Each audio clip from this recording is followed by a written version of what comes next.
15 000 soldats égarés. Engagés.fr. Réfléchissez avant de vous engager. Je vais être libre, maître. Plus d'engagement. 19,99 € par mois sans engagement. Si l'engagement vous fait de l'effet. Merci beaucoup à notre invité Jean-Michel Kerr pour nous avoir aussi bien expliqué ce que c'est l'engagement équipationnel. Je suis sûr que tout le peuple québécois est tombé en amour avec lui. Bonne soirée et à bientôt. A few moments later.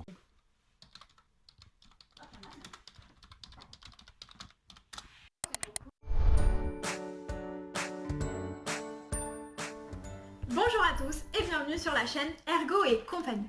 La semaine dernière, nous avons vu qu'est-ce que l'ergothérapie. Petit rappel pour ceux qui n'ont pas suivi, l'ergothérapeute travaille avec des patients de tout âge et de toute pathologie.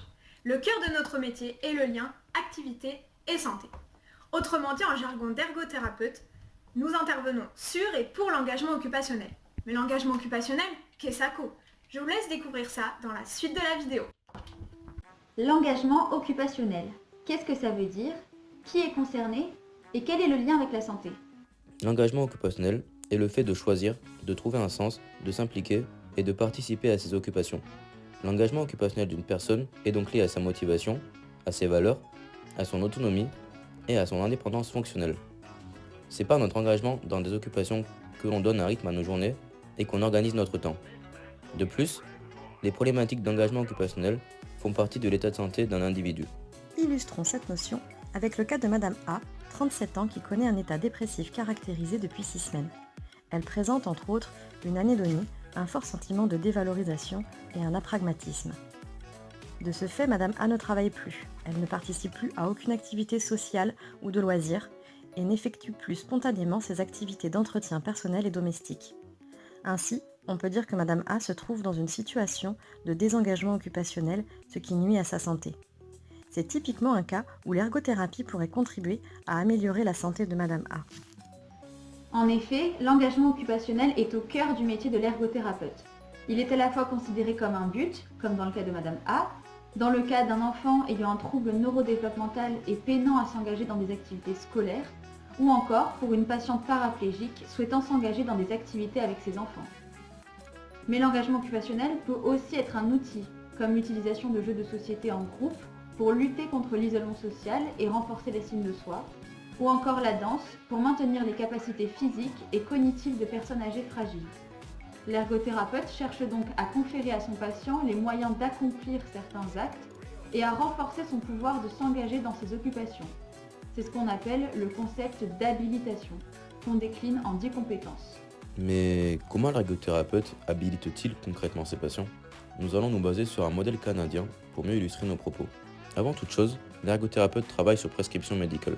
Pour que le patient puisse s'engager dans ses occupations de soins personnels, de loisirs, de repos ou des activités productives, l'ergothérapeute peut favoriser l'amélioration ou le maintien de ses capacités physiques, cognitives, affectives, tout en prenant en compte sa spiritualité.